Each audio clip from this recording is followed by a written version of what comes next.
अस्सलाम वालेकुम, नमस्कार, सत श्री अकाल एंड गुड इवनिंग। मैं हूँ आरज़ू काज़मी और आप हमेशा की तरह से देख रहे हैं पॉइंट ऑफ व्यू। हमें जी जॉइन किया है डॉक्टर इश्तियाक अहमद साहब ने, बहुत शुक्रिया सर कि आज आप आए हैं बहुत काफ़ी बहुत टाइम के शुक्रिया। बाद सर। कुछ देर के बाद जी जी। बिल्कुल। और सर आज हम आपसे समझना चाहेंगे पाकिस्तान की फॉरेन पॉलिसी क्या है असल में, और क्या सिर्फ पैसे मांगना ही कामयाब फॉरेन पॉलिसी है पाकिस्तान के लिए? असल में वो भी कामयाब तो नहीं है। अब मुझे किसी ने बताया कि 16 बिलियन हमें जून 2023 में सिर्फ डेट रिली अपना पे करनी पड़ेगी।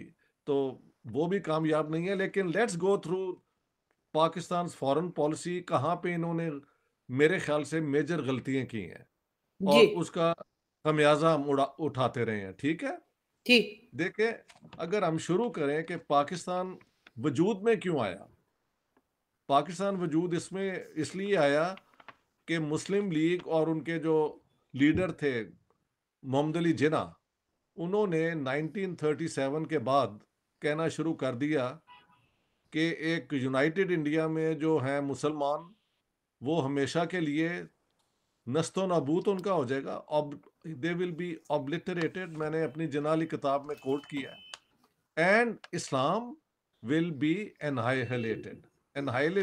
एनहाइलेटेड, ऑब्लिटरेटेड का मतलब ये है कि बिल्कुल निशान ही मिट जाएगा। हम्म। तो इस बुनियाद पे उन्होंने 7 साल कैंपेन करके मुसलमानों के अंदर एक डर कि यूनाइटेड इंडिया में हमेशा के लिए हम बस we would be reduce to nothing, ये वाली बात करके तो मुल्क बना। अब जब मुल्क बन गया तो उसके दो पार्ट्स बने ना, ईस्ट पाकिस्तान और वेस्ट पाकिस्तान, क्योंकि वहां पे ही मुसलमान मेजॉरिटी में थे। अब आप अगर देखें, जो बॉर्डर बने इंडिया के साथ रेड क्लिफ लाइन के, तो वेस्ट पाकिस्तान जो बना, उसके मेजर शहर 47 में कराची एक था बड़ा शहर, और उसके अलावा जो बड़ा हिस्टोरिकल शहर था वो लाहौर था। और लाहौर सिर्फ 18-20 kilometres from the Indian border. आप इसी बॉर्डर के साथ चलते आए तो सियालकोट भी 20 किलोमीटर, सामने जम्मू नजर आता है, मैंने तो खुद जाके देखा हुआ है। Gujranwala about 25 kilometre from the Indian border. Gujarat भी, ये सारे पंजाब के शहर जो हैं वो एक लैंड वॉर में, हाँ जी, टैंकों की वॉर में, जो अब आजकल शायद ऐसे मुमकिन नहीं है जबकि न्यूक्लियर वेपन्स आ गए हैं। तो पाकिस्तान के लिए शुरू पहले दिन से द प्रॉब्लम वाज कि ऐसे मुल्क को डिफेंड हम कैसे करेंगे। ठीक है। तो फॉरेन पॉलिसी पाकिस्तान की जो 10 साल में इन्होंने प्रोपेगेंडा किया था कि हिंदू हमें बसने नहीं देगा, इस्लाम खत्म हो जाएगा, जब दो स्टेट्स बन गई तो वो इन्होंने ट्रांसफर कर दिया कि अब हमारी इस पाकिस्तान को कायम रहने के खिलाफ इंडिया जो है और हिंदू राज, ये हमेशा कंस्पिरेसीज करते हैं। तो ये मैंने जो आपको बता रहा हूँ, ये आप मेरी गैरिजन स्टेट किताब पढ़ लें और जिना साहब वाली किताब पढ़ लें। All the details are there, nothing to really wonder कि ये ऐसे है या नहीं है, ये बिल्कुल ऐसे है। सो तो हुआ क्या कि पाकिस्तान के पास तो अपने सोर्सेज नहीं थे। अगर आपने अपने आप को एक आर्ममेंट और ये सारी चीजें तैयार करनी है, इंडिया के पास फिर भी बहुत ज्यादा थी हमसे। 3-7 की प्रपोर्शन से वो डिवाइड हुई थी ना ब्रिटिश एसेट्स जो हैं। तो आर्म्स भी इस तरह ही हुए थे।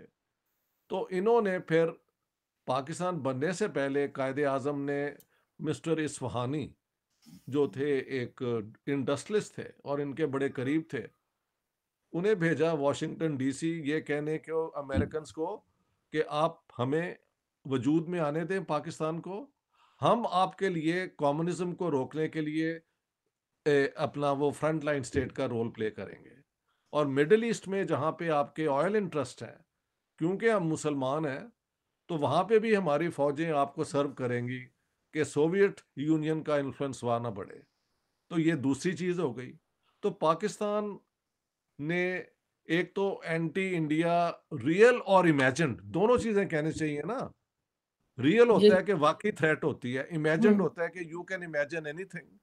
अगर आप और मैं ये इस शक में पड़ जाए कि Arzoo always interviews me to insult me, let's say, hmm, तो इंटरव्यू का नेचर बदल जाएगा, हम हमेशा झगड़ा करेंगे, क्यों जी? बिल्कुल। ऐसे जी ही होता है ना। जी तो जी जी। You may want to discuss in all sincerity, hmm, लेकिन मेरे दिल में अगर शक हो कि Arzoo is after running me down, तो उसका कैरेक्टर बदल जाएगा। इसलिए इमेजिन्ड अपनी जगह होता है, हकीकत अपनी जगह होती है। हकीकत तो ये है कि हिंदुस्तान के लीडर्स ने वाकई ये कहा था कि पाकिस्तान नहीं चल सकेगा और ये वापस आ जाएंगे।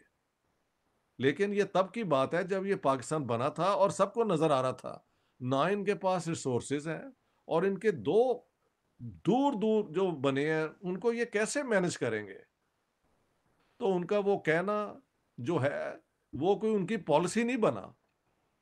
ठीक है, उनके मिलिट्री एक्शन भी हुए क्योंकि हम कश्मीर में पंगा ले रहे थे, ये भी लोग कहते हैं जी 50s में उन्होंने मिलिट्री एक्शन किए। The question is why did they do it? Because hmm, हम कश्मीर के अंदर वो सारा कुछ कर चुके थे अपने मुजाहिदीन भेज के, और वो फिर झगड़ा होता था उसकी इशू के ऊपर। Anyhow, let's say the Indian threat was there. उसको मीट करने के लिए what sources can you use? Go out in the world and try to get armament. तो अमेरिकन ने 51 में थोड़ी सी हमें मदद दी। पहले तो पाकिस्तान पे उन्हें शक ही था। फिर जब जवाहरलाल नेहरू ने कहा कि हम नॉन अलाइंड फॉरेन पॉलिसी रखेंगे, ना अमेरिकन ब्लॉक ना सोवियत ब्लॉक के साथ हम नत्थी होंगे, तो तब पाकिस्तान की वॉशिंगटन में बातें सुननी शुरू कर दी लोगों ने कि हम आपकी फ्रंटलाइन स्टेट है। तो 51, उसके बाद दो मिलिट्री पैक्ट हुए 54 में और 59 में। साथ साथ पाकिस्तान ने दो रीजनल पैक्ट्स में भी, जो वेस्टर्न पैक्ट्स थे अगेंस्ट कम्युनिज्म, उसका मेंबर बन गए। यानी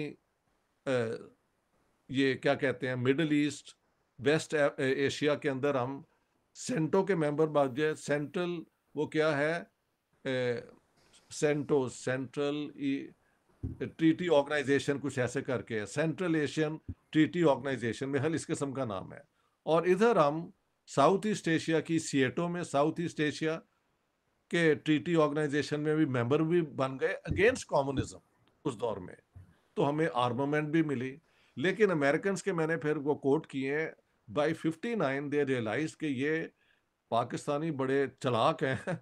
हमें कहते हैं कि अमेरिका के लिए आपके कम्युनिज्म के खिलाफ हम आपके लिए फ्रंट लाइन स्टेट है, लेकिन actually they want the arms विज़-वी India. ये आप याद रखें। उसके बाद हमने उसी, जो उनकी पॉलिसी सोच थी वही हुआ।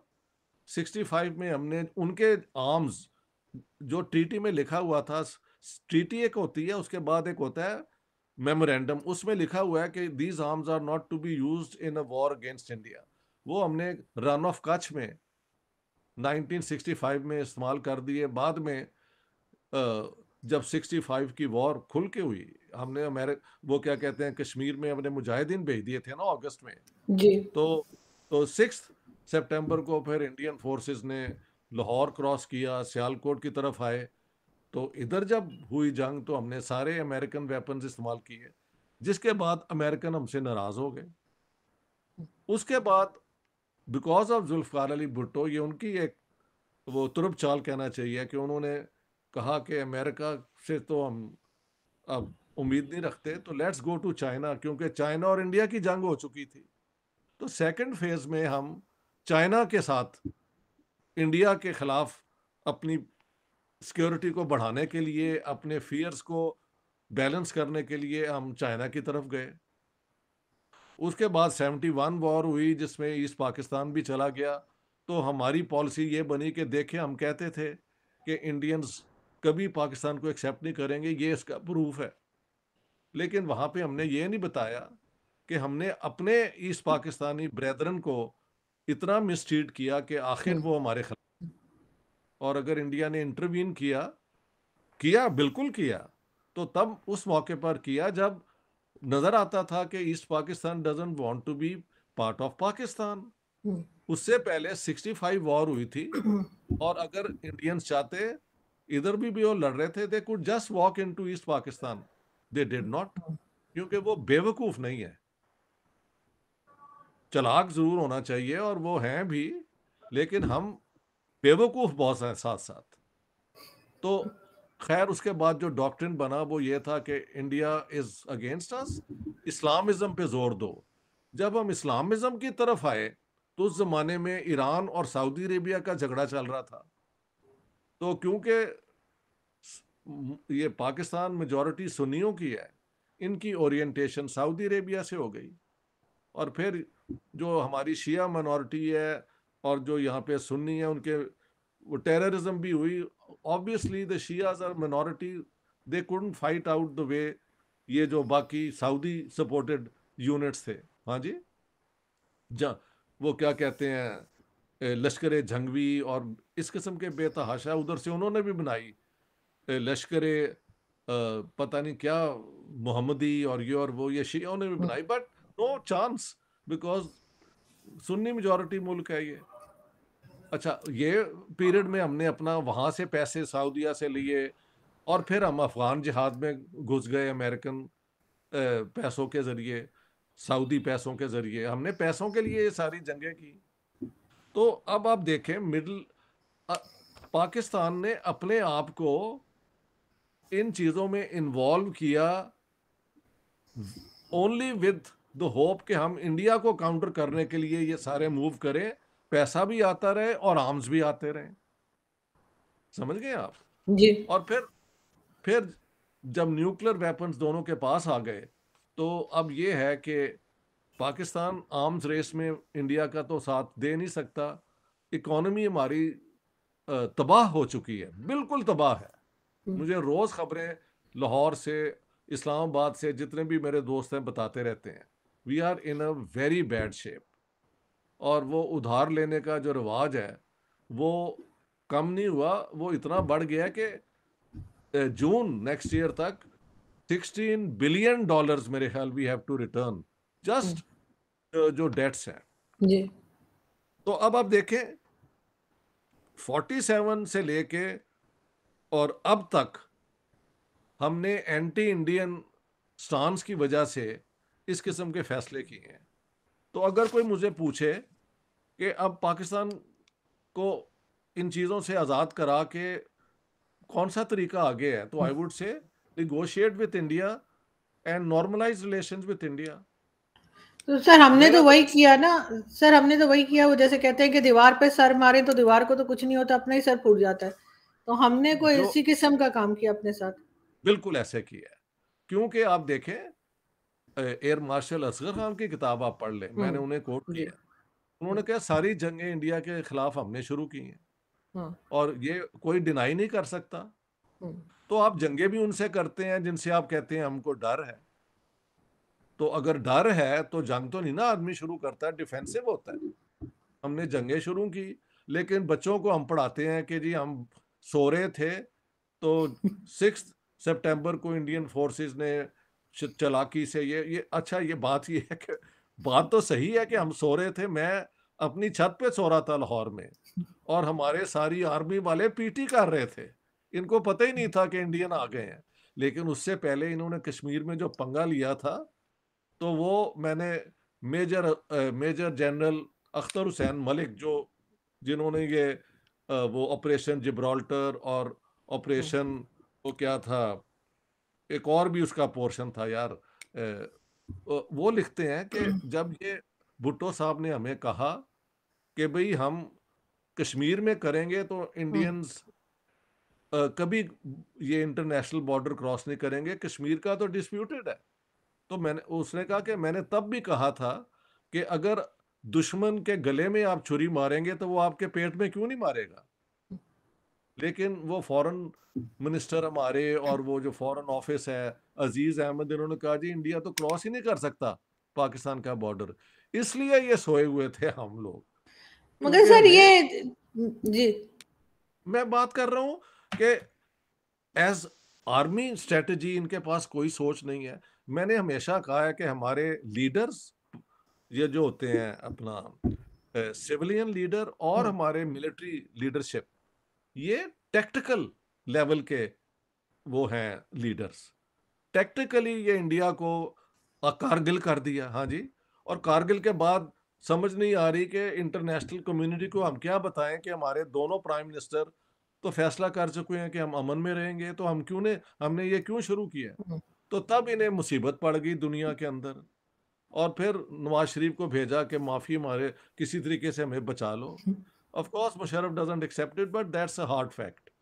तो हमारी हमारी हरकतें जो है ना, कभी तो उन्होंने अल्टीमेटली पाकिस्तान को इस मजबूरी में लाना था। हमारी foreign policy is India fixated, Kashmir fixated.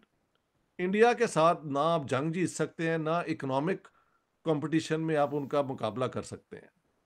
Kashmir जो उनके पास है, उन्होंने 1 इंच पहले भी नहीं दिया और अब भी नहीं देना। जो हमारे पास है, अगर हम इसको ही अपना मान लें और इस हकीकत को लेके आगे चलें, तो सब चीज़ें नॉर्मल हो सकती हैं। और टेररिज्म की जो अभी भी आप देखें ना, कहते हैं लोग कि अभी भी जो मिलिट्री के फैसले जो हैं वो बिल्कुल प्रोवोकेटिव ही हैं, but I don't want to talk about them because it's too early to say कि ये नई लीडरशिप क्या करेगी। हाँ जी। जी लेकिन पूरी फॉरेन पॉलिसी का मैंने आपको जो है ना, बिल्कुल। असल में foreign foreign policy is a reflection of internal politics, but not just a reflection, connected होती है। क्योंकि इसी आइडियोलॉजी पे इंडिया की तकसीम हुई, वही फॉरेन पॉलिसी का कॉर्नर स्टोर बना के इंडिया इज आफ्टर अस। मगर और सर इस फॉरेन पॉलिसी सर बाकी कंट्रीज की जो हमें नजर आती है, चाहे वो भारत हो या कोई भी दूसरी कंट्री, वो हमें ये दिखाई देती है कि वो दूसरी कंट्रीज के साथ टर्म्स अच्छे होते हैं, वहां से बिजनेस आता है, वो लोग हाँ, बात करते हैं एजुकेशन पे, वो बात करते हैं फूड शॉर्टेज पे, वो अपने लोगों के लिए बिल्कुल मुख्तलिफ करते किस्म हैं। की फैसिलिटीज की बात करते हैं। पाकिस्तान की फॉरेन पॉलिसी सिर्फ सबसे अच्छी यही समझी जाती है कि अगर किसी से कुछ पैसा मांग के ले आए। और वही है ना। भुट्टो साहब, सर भुट्टो साहब का भी जो है वो ये कंट्रीब्यूशन समझा जाता है कि उनकी, वो भी एज अ फॉरेन मिनिस्टर जब काम कर रहे थे तो वो भी कोई खास अच्छा नहीं नहीं चला पाए कंट्री को। बहुत से लोग तो ये एतराज भी करते हैं कि भुट्टो साहब ने पाकिस्तान में शराब बंद कर दी कि जी इलीगल है, जबकि खुद वो शराब पीते थे, और दूसरे लोगों के लिए उन्होंने जब बैन कर दी। ये भी कुछ लोग आजकल एतराज ये कर भी, रहे हैं। ये लोग जो इतराज करते हैं वो मुनासिब है, हम्म। क्योंकि भुट्टो साहब ने खुद कहा है, मैंने तो आई आई वाज देयर, कि मैं पीता हूँ, लोगों का खून नहीं पीता, शराब, मतलब ये उन्होंने खुद एडमिट किया हम्म। हुआ है। तो फिर तुम्हें बैन करने की क्या जरूरत है? हाँ, जियाउल हक बैन करें तो I can understand, why did hmm, you have to do it? बिल्कुल। रेसिंग भी इन्होंने बैन कर दी। और अब जरा सुन लेना, हमारी किसी भी एक लफ्ज है प्लेजर, जी। हाँ जी, हम्म। वो हर प्लेयर जो है वो हमारी हम्म। ममनू है। हाँ, आप बिल्कुल। पोएट्री लिखें तो उसके ऊपर भी ये सेंसरशिप ले आते हैं। हाँ, हमारे जो लीडिंग पोएट्स हैं उनके साथ हाँ, जो हरकतें हुई हैं, वी ऑल नो दैट। और म्यूजिक भी कहते हैं ये कि हाँ, इस्लाम में हराम है। हुँ, हालांकि कव्वाली जो है वो चलती है, वो कम से कम अहले सुन्नत में चलती है। और शिया जो है वो जो मजलिस पढ़ते हैं तो वो बड़े हाँ, उसमें पढ़ते हैं। तो रिदम में लोग, होते हैं, बिल्कुल। जो हुँ, आर्ट है ना, art cannot be killed by hmm. Ideology.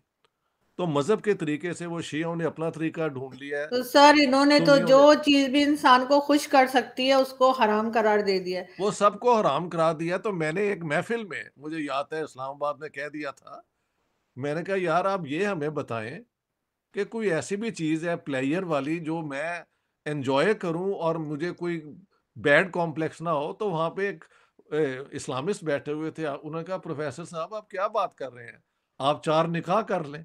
तो हम दिस दिस वहां पे बहुत क्या कहते हैं, उनका सेंस ऑफ ह्यूमर भी हुआ, और आई ऑल्सो एंजॉयड इट, कि they even do have her चीज बिल्कुल। की हर चीज की काउंटर आर्गुमेंट उन्होंने बनाई हुई है। सर लेकिन वो इवन आर्गुमेंट, हाँ, हाँ, sir even when I was in college, तो मैंने अपनी जो हमारी वो इस्लामियत की क्लास भी हुआ करती थी, तो मैंने अपनी टीचर से कहा कि क्या वजह है कि जब हम फिल्म देखते हैं तो हम पूरी रात जाग लेते हैं, हमें तो नींद नहीं आती, लेकिन अगर वो जैसे कहते हैं ना कि वो शब बारात है या कुछ और है, जागने वाली रात है, मैंने कहा मुझे तो शुरू से ही नींद आ जाती है। तो वो कहने लगी वो असल में फिल्में जो हैं वो कांटे हैं, तो कांटों पे तो नींद नहीं आती, तो बाकी आप इबादत करते हैं तो फूल नींद आ जाती है। मैंने कहा बस ठीक है, इसका मतलब मेरा कोई कसूर नहीं, मैं सो जाती हूँ। तो उस पे उन्होंने मेरी अच्छी खासी खातिर की थी। लेकिन सर, लोग बदल रहे हैं, पाकिस्तान के लोग जो है उनकी सोच बदल रही है, वो सच को बदल जान रही रहे है, हैं, आपके जैसे लोगों बदल को रही है, सुनते हैं। लेकिन बदल रही जिनके है। हाथ में पावर है, जो हाँ, मुल्क को चला रहे हैं, वो वैसे के वैसे हैं, उनको कैसे असल बदला में जाए? उनका वो क्या कहते हैं ब्रीफ, उनको तैयारी ऐसे की गई है। हमारा मिलिट्री डॉक्ट्रिन भी वही है, हमारी एजुकेशनल पॉलिसी में भी ये नफरतें हैं, और इसके ऊपर कई किताबें आ चुकी हैं। रुबीना सहगल साहिबा थी मरहूम, हम्म, उन्होंने लिखा था, और डॉक्टर नैयर और अहमद सलीम की किताब भी है, और अकबर जैदी ने भी इस पे लिखा है कि ये हमारा जो निसाब है इसमें स्वाय नफरतों के और कुछ नहीं है। के अजीज की किताब है the hmm, murder of history, आप पढ़ लें। जी। उन्होंने भी कहा है कि ये जो इल्ज़ाम तराशी है वो बेबुनियाद है। हम्म, अंग्रेज़ों ने अगर कोई जुल्म किया है मुसलमानों पे, तो 87 के वो जो था ए, गदर, उसमें हुआ था। उसके बाद अंग्रेज़ों को तो, मुसलमानों को तो अंग्रेज़ों ने सपोर्ट किया, क्योंकि कांग्रेस में और हिंदू मेजॉरिटी को कॉर्नर करने के लिए। तो ये पाकिस्तान के सबसे मशहूर अर्ली हिस्टोरियंस के हम्म, अजीज साहब ने आखिर में ये मान ला। पहले उनकी किताबों में वो इसी किस्म का मर्डर ऑफ हिस्ट्री होता रहा है, लेकिन आखिर में उनका ज़मीर जागा और उन्होंने अपनी किताब में ये सारा कुछ कह दिया। तो पाकिस्तान का, देखें आपने बात, असल में वो क्या कहते हैं, मसला ये नहीं है कि पाकिस्तान में लोग सोचने वाले नहीं हैं, उनके पास आर्ग्यूमेंट्स नहीं है, सब कुछ है। बात यह है कि जिनके पास पावर है, वो आप आयशा सिद्दीका की जो किताब है वो पढ़ लें कि इतनी ज़्यादा इकोनॉमी में इन्वॉल्वमेंट है इनकी, हमारी आर्म्ड फोर्सेस की। ये अब वो क्या कहते हैं, कोई मुझे बता रहा था, एक तो ये हाउसिंग सोसाइटीज में बहुत माल इनका बना है, हम्म, और फिर इनको नजम सेठी का मैं एक सुन रहा था, करण थापर को इंटरव्यू, के पाकिस्तान ने एक अंग्रेज का बनाया हुआ कानून है जिसके तहत जितनी जमीन चाहें वो अपने अफसरों को दे देते हैं, जो इंडिया में नहीं होता। हम्म, इंडिया के अफसरों को रिटायरमेंट पे इस किस्म की पर्क्स नहीं मिलते जो हमारे यहाँ मिलते हैं, हालांकि ये एक ही आर्मी होती थी, क्योंकि वो डेमोक्रेटिक मुल्क है, वहां पे सिविलियन सुप्रेमेसी है, बावजूद उनके बाकी कई प्रॉब्लम्स के। तो सर, जब तो उनकी इज्जत भी है ना, वहाँ के जो आर्मी के लोग हैं, उन्होंने जो हाँ, चीज कमाई है वो हमारे यहाँ नहीं है लोगों के पास, जिसे इज्जत नहीं, कहते हैं हमारे यहाँ। किस तरह से बात की जाती है, और अब तो खुल के लोग बोलने लगे। ये ऐसे ही है। अब आप भी बात ये कर रही हैं, मैं भी कर रहा हूँ, और we are not the only two. Hmm, जितने मुझे इंटेलिजेंट पढ़े लिखे हम्म, पाकिस्तानी मिलते हैं वो सब इस चीज को मानते हैं, लेकिन जो लॉबी है ना, ये एस्टेब्लिशमेंट की हम्म, और डीप स्टेट की और उनके पाले हुए जर्नलिस्टों की, जो मीडिया को कंट्रोल करते हैं, हम्म।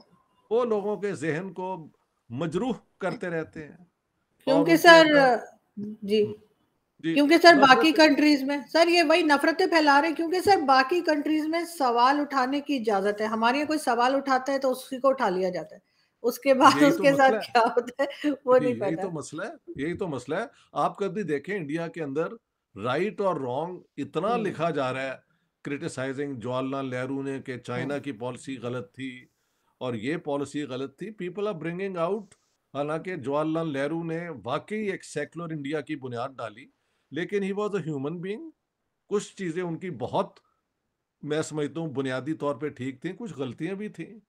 तो वहां पे उनके जाके कोई उठा के तो नहीं ना ले जाते, बल्कि, बिल्कुल। और महात्मा गांधी के मुतलक भी बेतहाशा लिखा जाता है, हर एक के मुतलक लिखा जाता है। जो लेफ्ट के लोग हैं या सेकुलर हैं वो सावरकर के मुतलक लिखते हैं।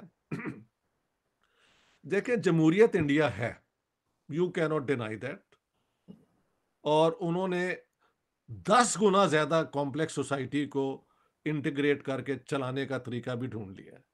ये उनकी बहुत बड़ी कामयाबी है। उन्होंने ब्राह्मण और दलित को वन वन वोट दे के पॉलिटिकली इक्वल कर दिया है। थियोलॉजी जो मर्जी कहती रहे, हम अच्छे भले जा रहे थे तो जियाउल हक ने आके औरतों के वो क्या कहते हैं विटनेस को आधा कर दिया, और ये कर दिया हम्म, और वो कर दिया। हमारे यहाँ रिग्रेशन की जो है ना अप्रोच, हम जाते हैं वापस to the 7th century. Now I tell you, 7th century में जो उन्होंने अचीव किया उस दौर में शायद बहुत काबिल तारीफ है, लेकिन time does not stop in the 7th century. Since then, so many changes have taken place. So many changes. लेकिन अगर आप 21वीं सदी में पाकिस्तान को 7वीं सदी के मॉडल पे लाएंगे तो यही हाल होगा जो अब पाकिस्तान का है. I am so sorry to say. नहीं सर, अच्छा है आप कह रहे हैं, और आई विश के कोई सुने और इस बात को समझे और अब पाकिस्तान को किसी तरीके से जो है एक सही ट्रैक पर लेकर आया जाए. एक बिल्कुल आसान ट्रैक है.